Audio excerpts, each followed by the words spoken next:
Hey guys, I figured I'd make you a video while I was waiting. Just sitting here. Hello. So Miss Rindu sent me your assignment. So this was the first problem. You had a right triangle TSR, and they labeled two sides, 32 and 101, and they said in the directions that you needed to solve for this angle measurement. Now, before we dive into this problem, I wrote out a couple things that might be helpful. So first, identify the angle we're talking about. That's angle T.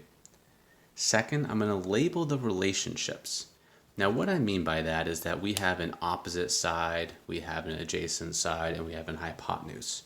This is obviously our hypotenuse, so I'm just going to label that as H.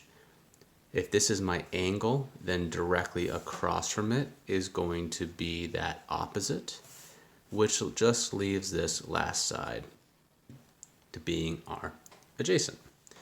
And since I did three letters, HYP.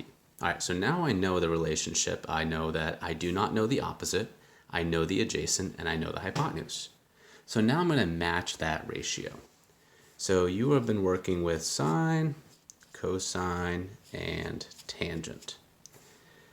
Sine, if we go by the SOHCAHTOA, is going to be the opposite over the hypotenuse. Cosine is the adjacent over the hypotenuse. And then tangent is opposite over adjacent.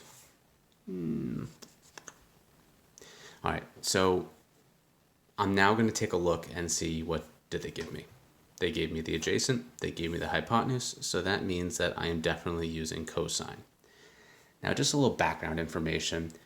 Trigonometry helps us find the length of a right triangle leg or the hypotenuse, given that we know the angle. That's what you were working with. You were given an angle, you were given maybe one of the sides, and you had to find another corresponding side based off of these ratios. You've now moved on, and now you're talking about the inverse trig.